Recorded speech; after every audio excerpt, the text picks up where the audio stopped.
Allez, c'est maintenant l'heure dans toute liberté sur LC, une heure de décryptage, de débat sans tabou, sans langue de bois, en toute liberté, en somme, comme son nom l'indique, on est ensemble jusqu'à 10h.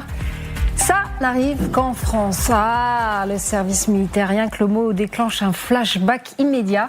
Quand j'étais jeune, enfin disons plus jeune, le service militaire, beaucoup de garçons autour de moi à Paris n'avaient qu'une seule obsession, c'était d'y échapper.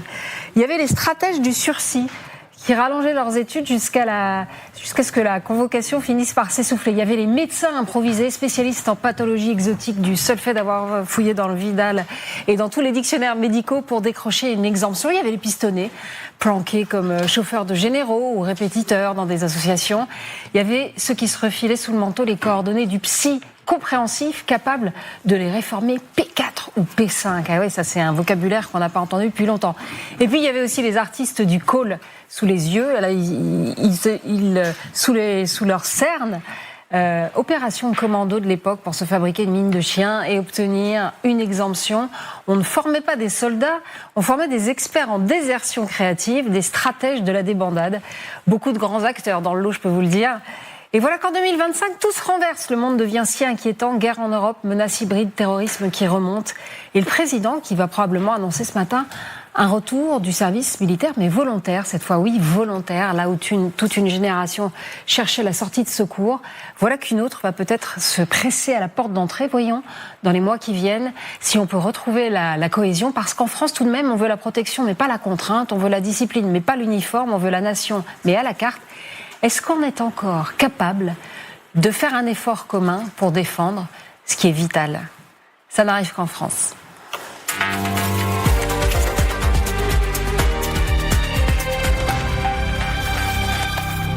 Ah là là, on parle du service militaire. Sur le plateau ce matin, avec nous dans En toute liberté, Guillaume Oda, notre chroniqueur international. Qui n'est pas un stratège de la débandade, vous allez donner une mauvaise idée aux 61% de jeunes qui disent oui à ce service mais militaire justement, on va y arriver là, volontaire. Au sondage. À côté de vous, Guillaume, Christophe Barbier, connu sous le nom de le doux sobriquet de Pic de la Mirandole. Oui. Alors on m'a demandé pourquoi Pic de la Mirandole. On m'a demandé pourquoi. Et pourquoi, vous savez parce que Pic de la Mirandole, c'était le cerveau le plus brillant. C'était quoi, 16e siècle ? Non, c'est un peu avant. Un peu avant encore. Il était au Moyen-Âge. 15e. Et il savait tout sur tout. Ah voilà, moi j'en suis loin quand même. Hein. Non, si, quand même. Tout petit Pic. Non. Petit piquet. Piquet de la Mirandole. Et puis, Blanche Leridon. Bonjour Blanche, vous êtes directrice éditoriale de l'Institut Montaigne, qui fournit des travaux excellents et qui illuminent un peu nos journées sombres du dimanche. Quand on lit l'Institut Montaigne, on ressort moins bête. Voilà, alors on parle du service militaire, personne ne l'a fait sur ce plateau. Et si. Non. Ah, Christophe. Qu'est-ce que vous avez fait, Christophe ? C'était au 21e régiment du train. Ah, quand même. Alors vous conducteur Barbier, c'est-à-dire seconde classe. Ça, c'était pour les classes. Donc, c'était au Fort de l'Est, qui, comme son nom ne l'indique pas, était plutôt au nord de Paris. Et ensuite, j'ai été versé au service de presse de l'hôtel Matignon. Ah, voilà, vous faites partie des planqués. J'avais 25 ans et demi, j'étais père de famille, j'avais un CDI. Mais comme j'avais obtenu un sursis long, l'armée m'a dit, non, faut venir quand même.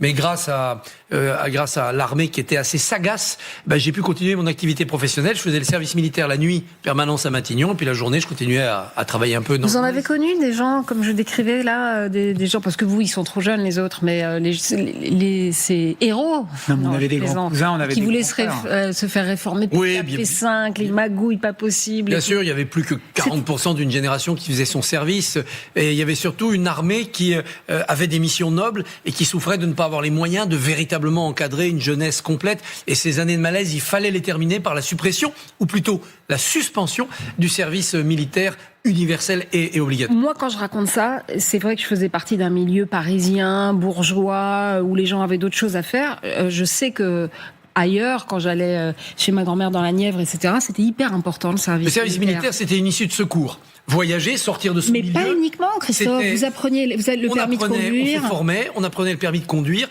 On faisait un point médical sur les vaccins. Et puis ça permettait de détecter aussi des cas psychologiques ou d'analphabétisme. Et l'armée venait au secours de la nation. Mais c'était plus facile quand même d'être, disons, antimilitariste à l'époque. Je veux dire, l'Union soviétique était sur le point de s'effondrer. Le mur de Berlin avait chuté. Il n'y avait plus de guerre à aller mener en Europe. Les fameux dividendes de la paix. C'était les dividendes de la paix. Non, mais c'était une bonne décision à l'époque, alliée à la décision de reprendre les essais nucléaires pour peaufiner notre dissuasion. Aujourd'hui, le risque géopolitique n'est plus lointain, il est proche. Donc on n'a pas besoin de projeter des commandos spécialisés. Il faut une troupe de masse. La dissuasion nucléaire ne suffit pas, on le voit bien. Donc il est nécessaire de rétablir quelque chose. Alors Emmanuel Macron, non, vous allez y aller après. Vous allez y aller après. Emmanuel Macron est attendu sur la base militaire de Vars en Isère, qui est pas loin de la région de votre cœur, Christophe. Le président de la République pourrait annoncer l'instauration d'un service militaire volontaire, projet à l'étude depuis plusieurs mois. Y êtes-vous favorable? Et sous quelle forme? C'est le grand sondage de l'IFOP pour LCI. Regardez ce sujet, les détails avec Elisa Cléache. Servir son pays sous les drapeaux, pour certains, difficile à envisager. J'ai trop un cœur, entre guillemets, d'artichaut et je pourrais pas pouvoir tirer sur quelqu'un.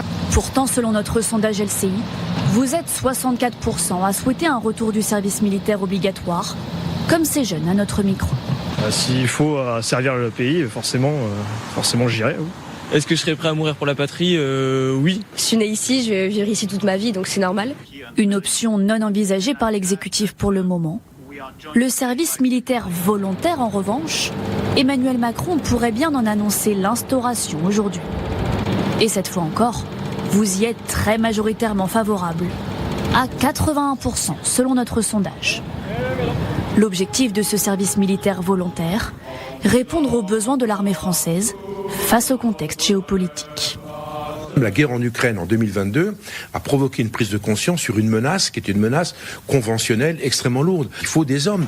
On voit bien qu'aujourd'hui, 220 000 hommes, ça ne suffit pas. Le service militaire volontaire pourrait bien commencer modestement, avec 2 000 à 3 000 personnes la première année, pour viser à terme 50 000 jeunes par an.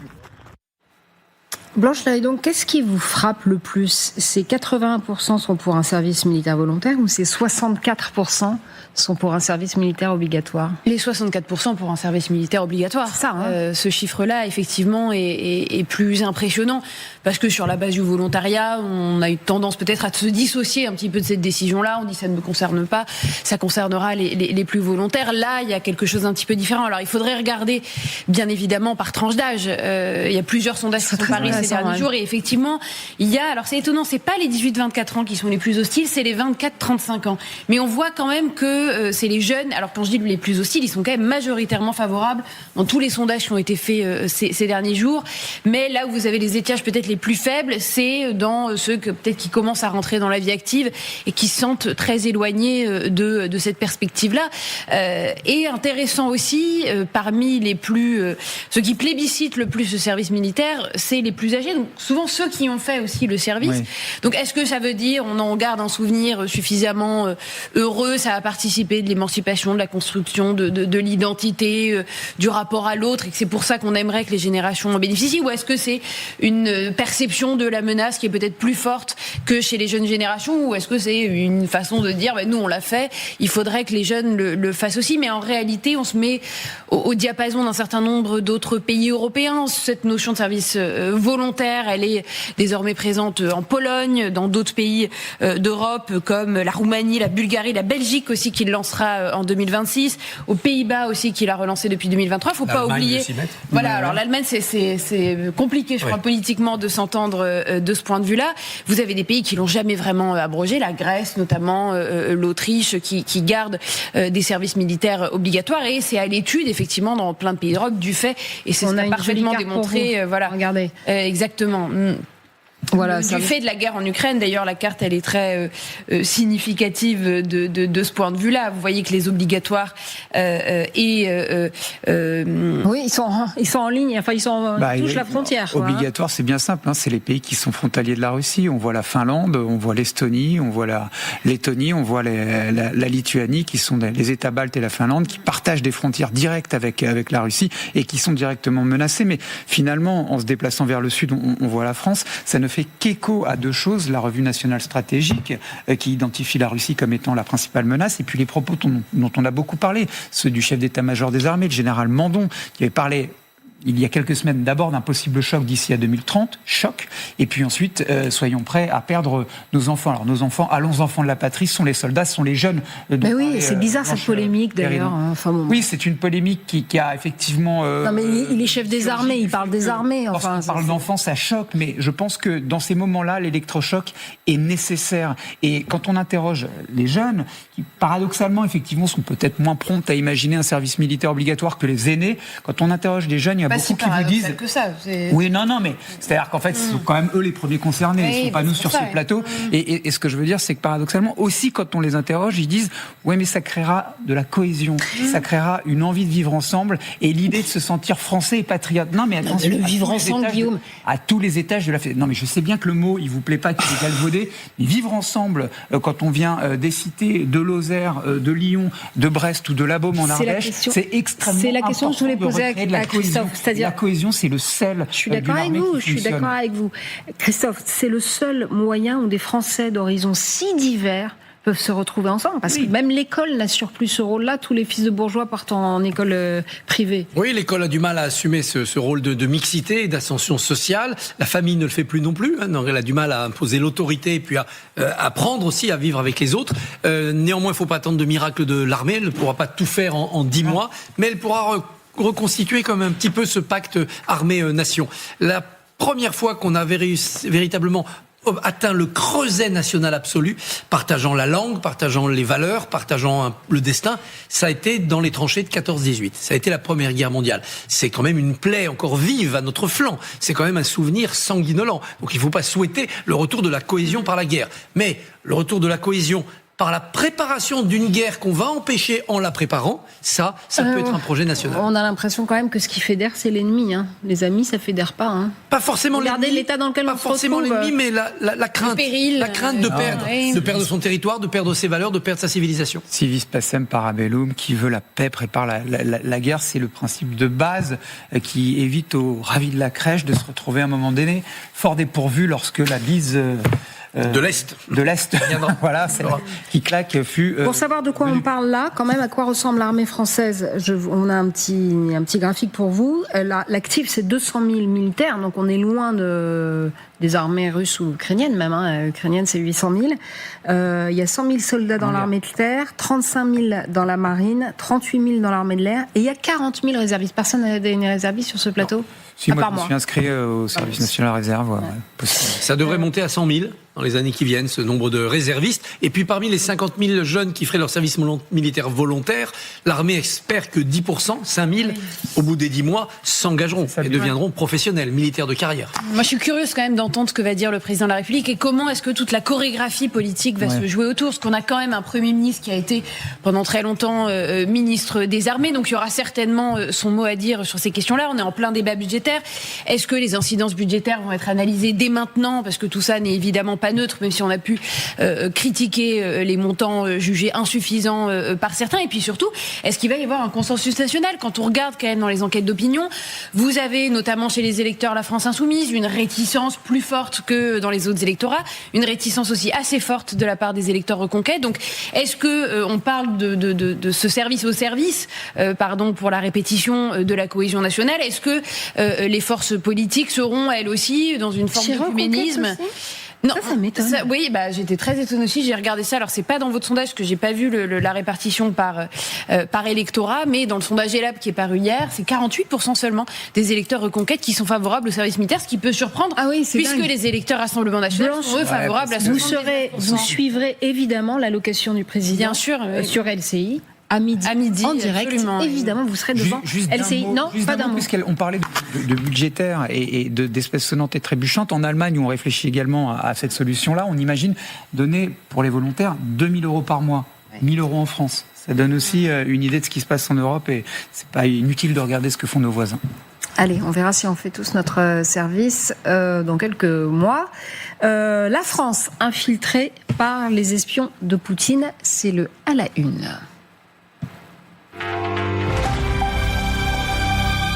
Bon, alors la Russie nous espionne. Après une longue enquête, 4 personnes viennent d'être mises en examen. L'une d'entre elles est la fondatrice d'une association d'aide au Donbass, une association qui pourrait être une couverture. Cette affaire est aussi liée à la découverte d'affiches pro-russes collées sur l'Arc de Triomphe en septembre dernier. Voyez ce sujet de Benoît Cristal. C'est de la région de Pau que partaient ces colis humanitaires de l'association SOS Donbass pour l'Est de l'Ukraine. La police française vient d'arrêter cet homme, son président Vincent Peretti, ainsi que sa fondatrice franco-russe Anna Novikova. L'association a aussi une activité politique. Coller ses affiches, la Russie n'est pas mon ennemi, manifester devant des entreprises d'armement françaises, comme ici à Tarbes en 2023, ou encore défiler à Paris en uniforme soviétique.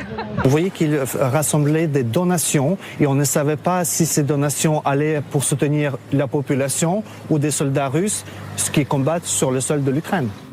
Anna Novikova et Vincent Peretti, incarcérés, ainsi qu'un 3e suspect français, sont mis en examen pour intelligence avec une puissance étrangère.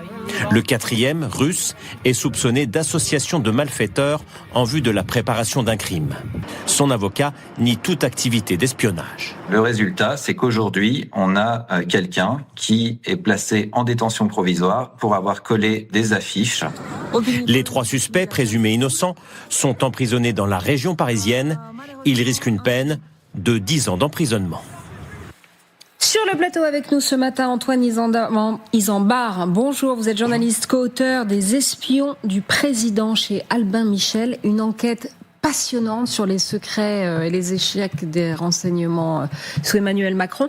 On va voir ça tout à l'heure, mais précisément sur ces espions russes.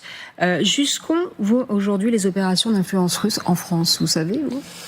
Elles vont assez loin. Alors là, c'est en cours de documentation par la DGSI et le tribunal judiciaire de Paris. Ce qui est vrai, c'est qu'en fait, depuis le février 22 et l'invasion de l'Ukraine, il y a plus d'une 41 exactement espions russes qui ont été chassés du territoire français. Donc le dispositif de renseignement qui est basé essentiellement à l'ambassade russe à Paris, boulevard Lannes, a été quand même décimé. Et donc les Russes essaient de reconstituer en fait un peu leurs équipes, des proxys, des gens qui vont travailler pour eux. Et là donc on est effectivement sur de l'influence. On l'a déjà vu sur l'affaire des Mains Rouges ou des cercueils sur la Tour Eiffel. Que voilà, les Russes sont très actifs. Mais je dirais que c'est pas une nouveauté puisque en fait depuis quasiment 2017, si on commence sur le quinquennat Macron, il y a eu le piratage du parti En Marche de Macron en 2017. Il y a eu fin 2017, les Russes avaient introduit un malware qui s'appelait le malware Turla dans les systèmes informatiques de l'armée qui visait en fait à empêcher que les navires de l'armée française soient approvisionnés en carburant. De quoi ? Vous dites quoi ? Que les Russes ont introduit ? Un malware, en fait, un virus. Ah ouais. Un logiciel, oui. Un virus informatique qui avait pour but en fait d'empêcher les navires de la marine française d'être approvisionnés en carburant. Il y a eu après tout un tas il y a eu l'affaire Skripal au Royaume-Uni où un espion russe qui travaillait pour Londres en fait a été l'objet d'une tentative d'assassinat. On a eu plein de tentatives, voilà. Donc je dirais que l'agressivité de la Russie, on a eu les hôpitaux français qui ont été aussi l'objet de cyberattaques attribuées par l'ANSSI et le gendarme cyber français à des... C'est dingue ce que vous décrivez, hein. C'est vraiment, c'est plus le stade de la menace là, c'est vraiment ils sont infiltrés en fait. Là, c'est ce qu'on appelle pudiquement la guerre hybride, mais on a le sentiment qu'on est même au-delà de ça, que voilà, on est. C'est vrai qu'avec ce mot d'hybride, on s'est beaucoup focalisé et dans les exemples que vous avez mentionnés, ça ressort sur la dimension cyber, mais en réalité, il y a aussi une dimension humaine que l'affaire dont vous venez de parler révèle l'importance également. Et donc c'est vrai qu'il n'y a pas uniquement les hackings et tout ce qui se fait via les réseaux sociaux, les ingérences, ce que suit de très près Viginum notamment, mais il y a aussi des ressources humaines encore sur le territoire qu'il ne faut pas sous-estimer comme vous venez de le montrer.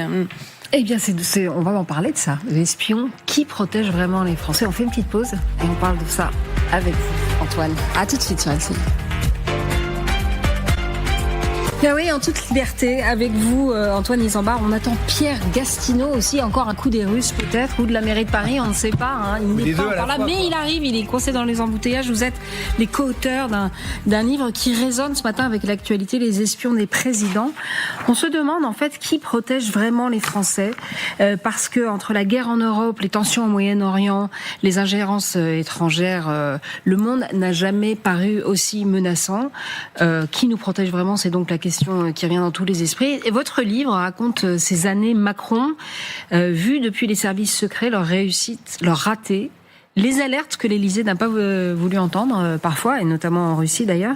Vous racontez 8 ans d'un système extrêmement particulier, quand même, un président qui est passionné de renseignement, qui en a fait son outil central presque. Il a une note secrète tous les soirs à 19h, hein, c'est ça. Des décisions prise assez en solo. Il annote cette note, il dit qu'il faut contourner dédiplomatiser-moi tout ça, dit-il.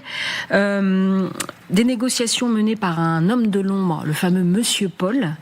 Et en face, évidemment, donc des défis immenses. L'Ukraine, le Sahel, la Chine, l'Iran, les ingérences algériennes, les cyberattaques.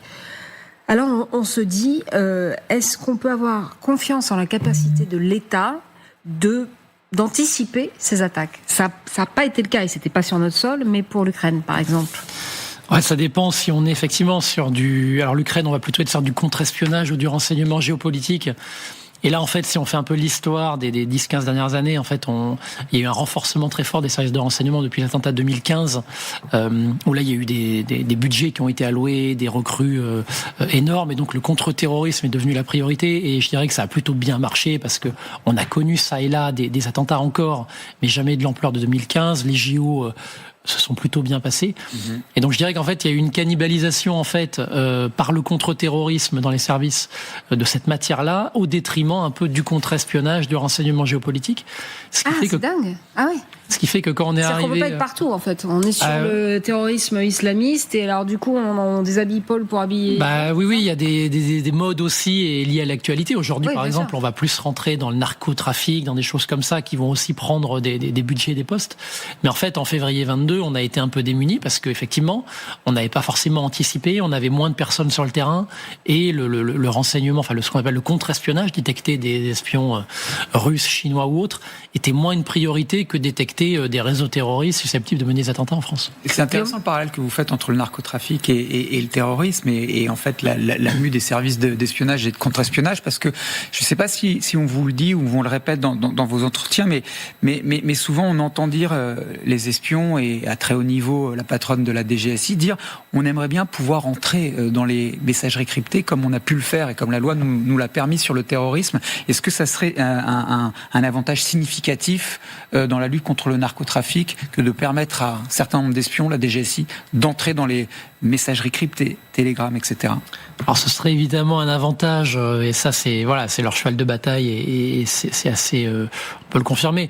Après, ils ont des dispositifs et des moyens techniques, notamment de piégeage des téléphones, où ils arrivent en fait à passer au-delà du chiffrement.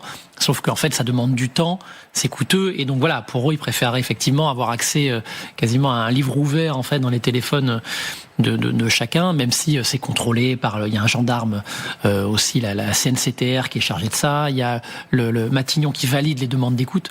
Donc ce serait, on va dire, quand même encadré. Mais en tout cas, voilà, eux, c'est sûr qu'ils aimeraient aller beaucoup plus vite et que ce soit beaucoup plus facile. Et c'est ça que précisément le président Macron veut balayer, essayer d'aller au-delà de la réglementation. Je pense à l'exemple que vous donnez dans un autre domaine, les fermatrolles, pour être un peu offensif, notamment sur la toile et dans le champ de la guerre informationnelle. Qu'est-ce que c'est, Guillaume? Les fermatrolles sont des usines où vous retrouvez des dizaines, des centaines et des milliers parfois de geeks de l'informatique, et qui produisent à un moment donné de l'attaque numérique de telle sorte à saturer des institutions X ou Y dans un pays tiers, de façon à les étouffer, les asphyxier et de mener de l'offensive. Ça existe tous les jours, visiblement. C'est ce que vous décrivez du côté russe envers la France, du côté chinois envers la France. Est-ce que nous, on le fait en dehors de toute réglementation ? Je dirais que non. En fait, sur la question de l'influence, il y a eu du retard à l'allumage. On a vu. Et on est encore hyper en retard. On le voit en Afrique tous les. Non, Antoine. Alors, on est très en retard sur effectivement, mais je pense pas que ce soit souhaitable de faire de l'influence comme le font les Russes ou les Chinois, parce que c'est aussi de manière très low cost. On peut aussi le détecter. Mais il y a eu quelques succès, notamment en Afrique, en fait, où à un moment donné, Wagner, donc la milice russe, avait monté un faux charnier, avait attribué au Mali une tuerie à la France. Et en fait, la DGSE avait eu le renseignement et avait pu en fait survoler la zone où les Russes étaient en train de fomenter ce faux charnier pour confondre les Russes. Et donc là, il y avait plutôt... Et la France avait communiqué derrière, donc il y avait plutôt eu un succès où il y a eu l'an dernier en Centrafrique, et un des bastions de Wagner qui taille des croupières à la France depuis une dizaine d'années. La France a permis le rapatriement et accordé le titre de séjour à un Centrafricain qui travaillait pour le président. Validé par l'Élysée, qui travaillait pour Wagner, et donc voilà, et qui après a fait des interviews aussi pour dire tout le mal qu'il pensait de Wagner. Donc on est plus sur des choses, je dirais, on est plus sur de la pêche au harpon qu'au chalut, comme peuvent faire les Russes ou les Chinois. Mais on est quand même actif. Après, on a mis 10 ans en fait à vraiment s'y mettre. Peut-être pour revenir, oui, vas-y, Blanche.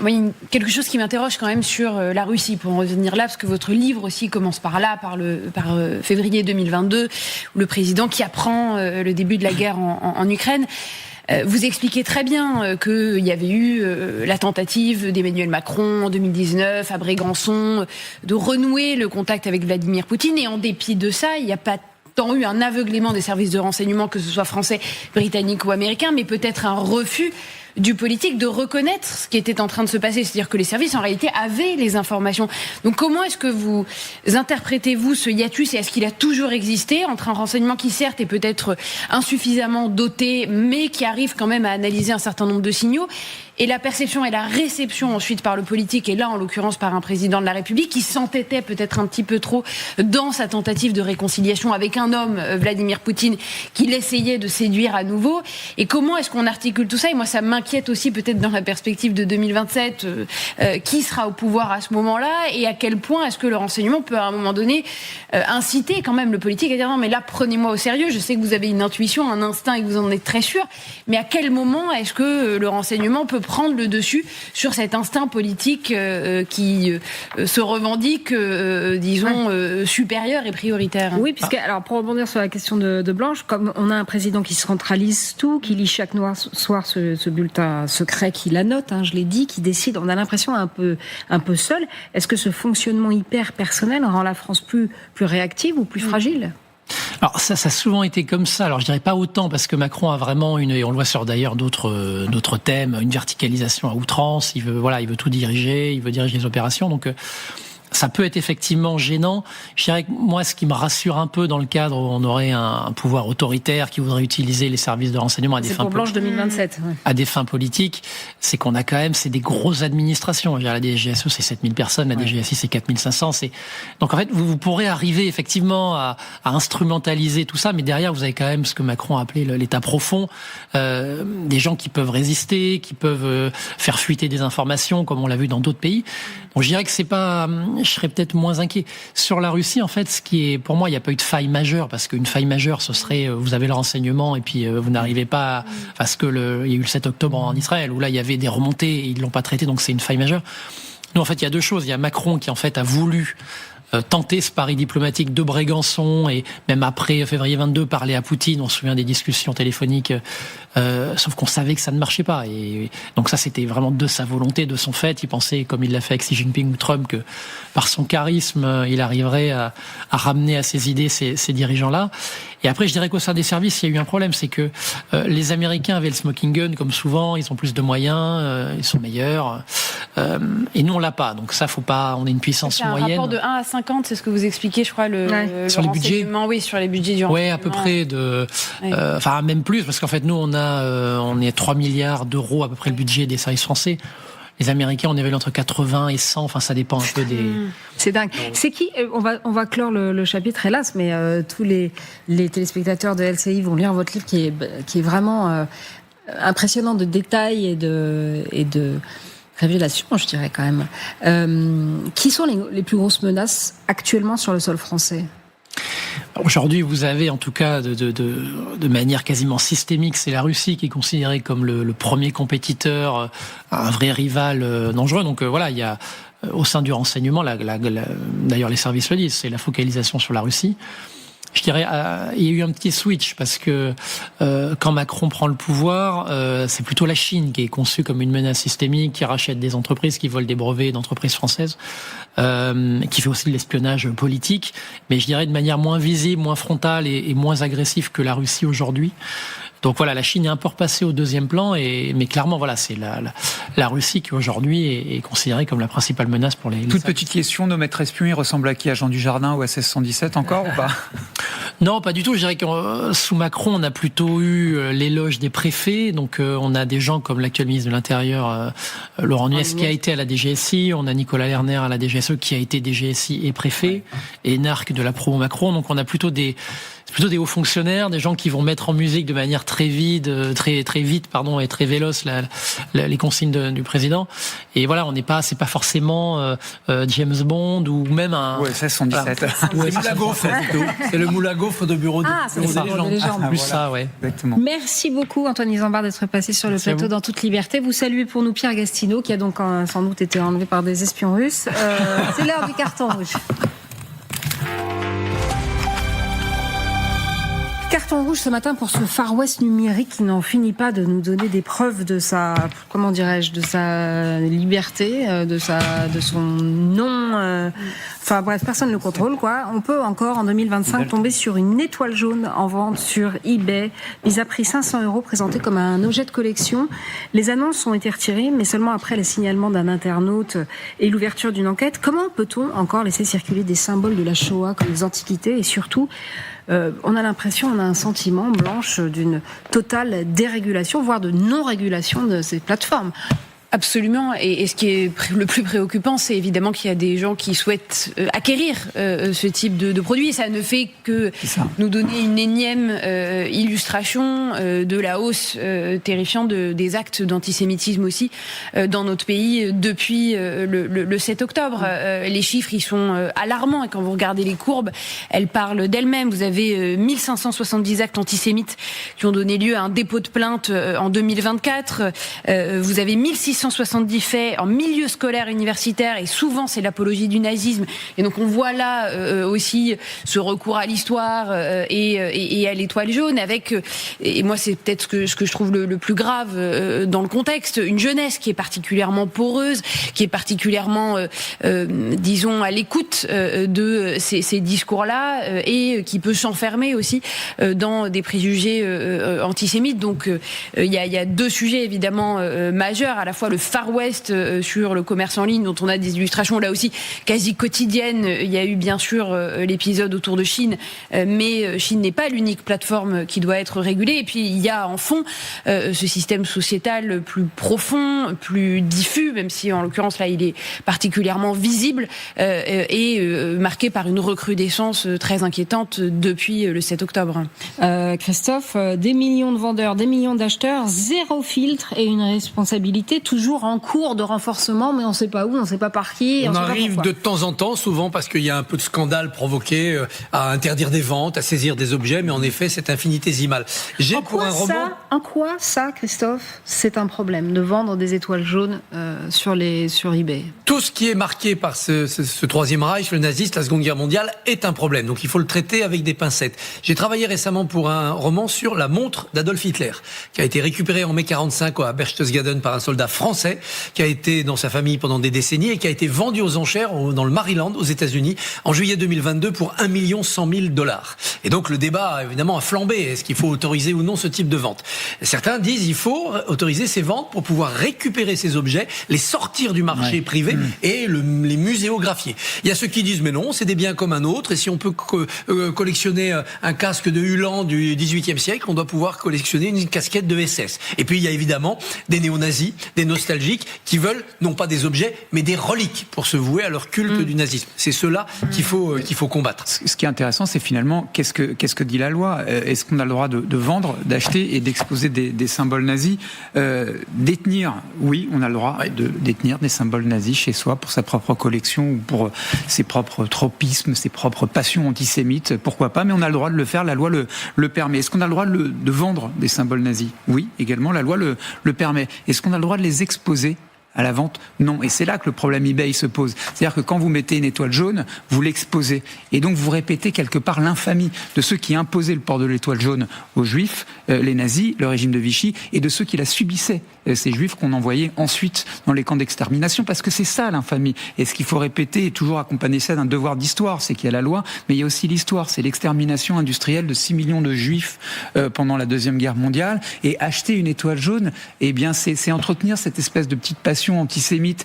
Et là où je rejoins Blanche, c'est que s'il y a une offre, il y a une demande. Et ça, c'est un trait inquiétant de notre époque. Là, c'est dans les musées pour bien dire que ça a existé. Sinon, les révisionnistes diront que ça n'a pas eu lieu. Ce qui a existé. Bien sûr. Merci à tous les trois. On va passer on va faire une petite pause et après l'augmentation du prix du carburant. Vous savez que ça avait amené les gilets jaunes. Oui. Qu'est-ce qui va se passer cette fois ? On en parle dans un instant sur LCI. La phrase qui fait du bruit. Ouais, voilà une nouvelle qui risque de vous agacer. Pas vous, Guillaume, qui êtes en vélo, comme tous les bobos à Paris. Une nouvelle hausse. Ah non, oui, c'est ça. Bah oui, c'est de là. Vélo musculaire. Exactement. Je roule pas à l'électrique. Une nouvelle hausse annoncée du prix du carburant, plus 5 ou 6 centimes par litre environ à partir du mois de janvier. C'est en raison d'une taxe payée par les fournisseurs, mais qui va vous être répercutée. Écoutez la réaction de Sébastien Chenu. Il est toujours député RN et il était sur TF1 ce matin. On a découvert que le gouvernement, en douce, avait pris un décret pour augmenter, c'est comme une taxe si vous voulez, ils n'en ont pas fait la publicité, on est en train de le découvrir parce que le Rassemblement national a mis le doigt dessus, et on leur dit qu'il faut abroger ce décret. Pourquoi ? Parce que sinon, vous l'avez dit, les Français vont avoir la répercussion à la pompe. Et pour tout comprendre de cette hausse, les explications de Vincent Lameau, Manon Debu et Tanguy Jouard. À partir du 1er janvier, le prix du carburant va augmenter plus 5 à 6 centimes par litre. C'est super cher, le pouvoir d'achat des Français déjà est très très bas. Alors si maintenant on commence à augmenter des petits centimes par-ci par-là, on va plus s'en sortir, quoi. C'est énorme. On ne sait pas si c'est le prix du baril ou si c'est les taxes. La raison est plus inattendue. L'État demande aux fournisseurs d'énergie de mettre la main à la poche pour nous aider à réaliser des économies, en finançant par exemple la rénovation de nos logements ou de nos bonus automobiles. Problème, ces fournisseurs répercutent une grande partie de ces efforts sur nos factures. Il y a un coût supplémentaire pour le fournisseur d'énergie lié à CC2E, et comme n'importe quel coût que le fournisseur d'énergie a à assumer, ce coût il rentre dans son prix de revient, et c'est ce qui permet de calculer le prix de vente. Tous les fournisseurs d'énergie répercutent cet effort sur les clients. Vous pourrez nous mettre au courant, j'ai jamais entendu parler de ce truc, je sais pas d'où ça vient. La Cour des comptes met en doute l'efficacité de ce dispositif. Elle évoque même l'idée de sa suppression. Blanche, c'est un sujet très inflammable, sans jeu de mots, enfin si avec un jeu de mots, mais bon, c'est une étincelle qui avait déclenché la colère des Gilets jaunes. Elle couvre toujours cette colère, c'est très important les prix du carburant en France. Absolument, alors là il faut faire attention, on n'est pas dans quelque chose de discrétionnaire qui aurait été décidé du jour au lendemain. Le principe des certificats d'économie d'énergie, c'est quelque chose qui n'est pas nouveau, il y a juste une hausse qui a été effectivement décidée.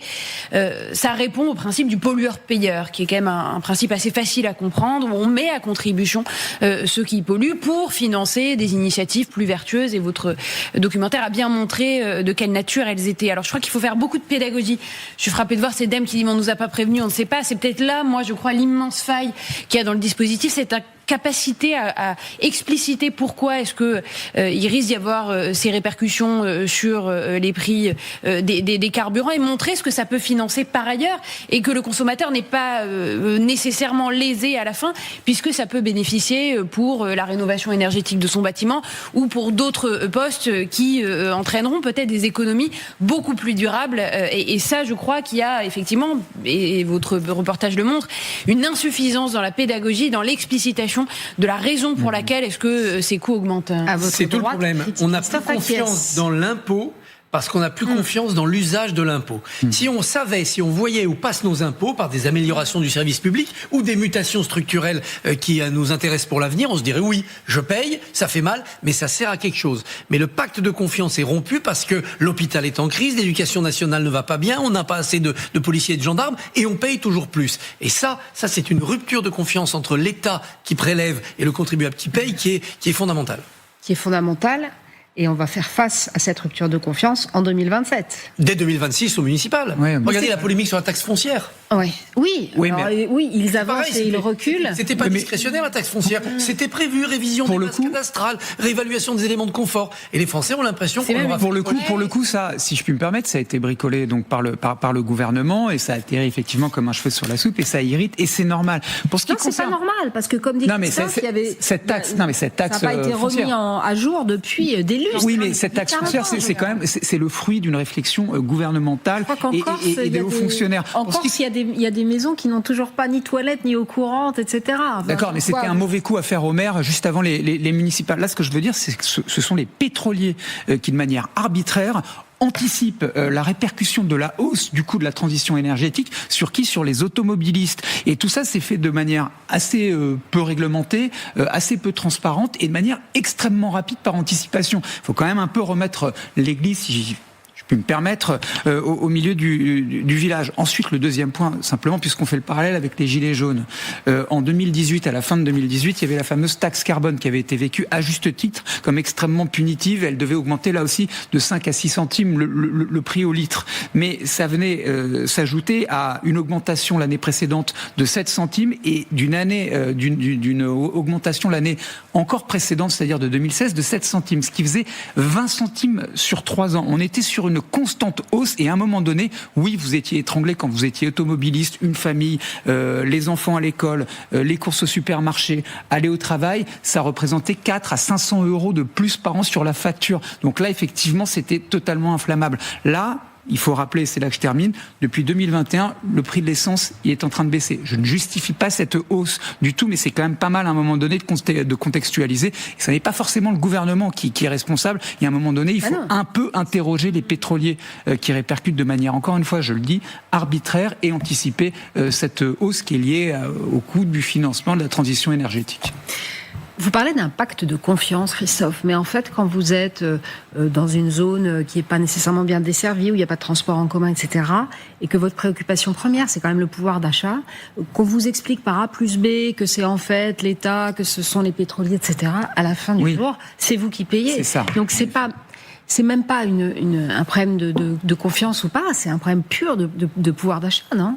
Oui, de pouvoir d'achat, mais qui en est la conséquence.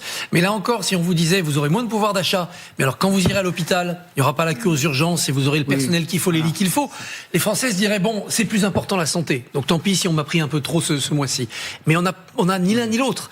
Et ça, c'est un véritable problème en ce moment dans notre pays qui est en train de déchirer cette certitude de la confiance fiscale. Or, depuis au moins Colbert, notre pays lève les impôts et notre peuple paye les impôts. L'étranger le voit, et que fait l'étranger ? Il nous prête. Il nous prête de l'argent parce qu'on est un pays où on lève l'impôt, on n'est pas la Grèce. Voilà.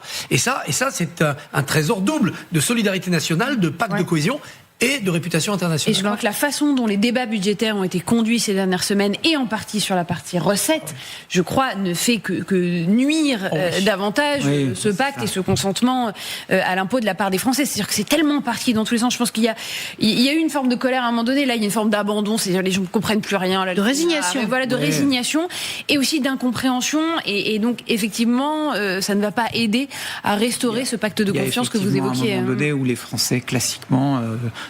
nous, autour de cette table, et tous les Français qui nous regardent et tous les gens chez eux, ils se demandent, mais très justement, et c'est du pur bon sens, à quel moment l'État réfléchit à ses propres dépenses, à quel moment on se serre la ceinture du côté du gouvernement, ou en tout cas du fonctionnement de l'État. Pour le moment, on a le sentiment, effectivement, et c'est ça qui fragilise le consentement à l'impôt, que une crise, elle annule pas la précédente. Les crises s'accumulent les unes après les autres et ça fait un effet de pièce montée qui, à un moment donné, crée un ras-le-bol. Et on aura beau expliquer qu'en réalité, il faut regarder du côté des pétroliers, pas forcément du côté du gouvernement. À la fin, effectivement, quand on regarde son porte-monnaie, on voit qu'il y a moins d'argent. C'est tout. Bon, il y en a une qui a plus d'argent, c'est Notre-Dame. Il y a de l'espoir. Plus d'argent et plus de visiteurs, parce que c'est 11 millions de visiteurs pour Notre-Dame de Paris, moins d'un an après sa réouverture, les amis. Une résurrection réussie pour la cathédrale qui est devenue le monument le plus visité de France. Parisiens, touristes affluent et s'émerveillent devant l'édifice. Matteo Ciaravino et Bonan Bukta.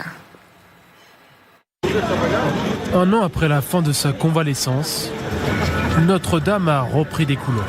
On est arrivé à Notre-Dame, ça m'a fait presque pleurer parce que c'était la première fois. C'est vraiment incroyable le travail qui a été fait à l'intérieur, à l'extérieur, partout. Ils sont nombreux, touristes et Parisiens, à venir la redécouvrir. 11 millions d'entre eux ont foulé son parvis depuis l'année dernière. Et même pour ceux qui la connaissent par cœur, son retour a fait du bien au moral. J'ai passé 37 ans de ma vie à la regarder et à vivre à côté d'elle. Elle est blanche, elle est propre, elle est belle. Moi, je l'avais jamais vue comme ça. Une fois la nuit tombée, pas question de trop s'en éloigner. Cette brasserie située en face de Notre-Dame en profite. Elle a doublé son chiffre d'affaires depuis la réouverture de la cathédrale. La clientèle, je dirais qu'à 85%, c'est que des touristes. Donc forcément, là, ça les fait revenir en masse, etc. Donc il n'y a clairement aucune comparaison avec les années précédentes. Le diocèse se dit tout de même vigilant quand elle afflue de touristes. Pour limiter la dégradation du site, la jauge de visiteurs a été abaissée pendant les offices. C'est tellement beau, Christophe. Vous vous souvenez de cette journée affreuse où on a tous regardé ce monument éternel, fou d'inquiétude, avec la flèche tout d'un coup qui s'écroule. Le président qui dit « nous rebâtirons », les millions qui affluent, de fondations privées et d'entreprises, dont LVMH d'ailleurs. Alors après polémique, parce qu'on est en France forcément, et puis récupérer ce joyau comme ça, qu'est-ce que ça raconte de notre France ? Nous avons une France, nous avons une humanité occidentale travaillée par deux puissants moteurs. Un qui s'appelle le tourisme, la curiosité, il faut y être, c'est l'attraction, on l'a vu à la télé, on va faire la photo. C'est très bien, ça permet d'honorer le patrimoine, et c'est vrai que cet incendie qu'on voit derrière vous, ça a été un traumatisme plus que français. 11 millions de gens y vont. Combien y vont uniquement parce que Notre-Dame, faut être là parce que on l'a vu à la télé. Et puis il y a parce que c'est une comédie musicale. Voilà, il y a le thé de tourisme et il y a le thé de transcendance. Combien y vont pour une raison spirituelle, parce qu'on a compris avec cet incendie qu'il se passait quelque chose entre le ciel et nous, une spiritualité, un mysticisme, chacun mettra dedans le contenu religieux qu'il voudra, mais quand même, au-dessus de l'homme, il y a quelque chose qui nous échappe et qui a vibré pendant cet incendie et cette reconstruction entre guillemets miraculeuse, 5 ans pour ce chantier. On sait qu'il y a plus de baptêmes en France, il y a un peu plus d'ordination. Est-ce qu'on est en train d'entrer dans un nouvel âge religieux dont Notre-Dame aurait été, avec cet incendie, une sorte de locomotive embrasée? Le 21e siècle sera religieux ou ne sera pas. Et cette performance, elle est aussi le fait de tous ces artisans, de tous ces métiers qui ont contribué dans un temps record à reconstruire la cathédrale. On pense à tous les artisans, aux forgerons, aux vitraillistes, aux charpentiers, aux échafaudeurs et tous ces métiers globalement inconnus du grand public et qui là ont été mis à l'honneur et qu'il faut, je crois, à nouveau encore saluer la prouesse dans l'exécution de ce qui a été fait et l'importance aussi de la valorisation des savoirs français. On sait par exemple l'Office national des forêts a été très présent dans la reconstruction. Oui. Voilà, tous ces organismes, tous ces pour la forêt, la charpente. Exactement, je pense que c'est leur réussite à eux aussi qu'il faut saluer aujourd'hui. Non, d'un mot rapidement, et je pense qu'il faut le souligner, d'abord visiter Notre-Dame, c'est gratuit. Voilà, c'est gratuit, on peut se ça, c'est un problème, je pense. Ouais, alors, oui et non, mais en tout cas, ça attire du monde, on peut se présenter de manière spontanée ou alors prendre rendez-vous sur Internet, choisir son créneau. Ensuite, j'écoutais avec passion Christophe Barbier, j'ai l'impression de relire Notre-Dame, 1831, roman cathédrale de qui ? De Victor Hugo. Non, mais qui parle vraiment de Notre-Dame comme un personnage vivant, comme un monument vulnérable, le miroir des passions humaines, et également, et c'est là que je vous rejoins, comme un repère identitaire extrêmement important. Voilà pourquoi c'est beau et c'est à célébrer. Merci à tous les trois. Blanche, vous revenez plus souvent, s'il vous plaît. Merci beaucoup. On se retrouve demain à 9h pour la dernière de la semaine.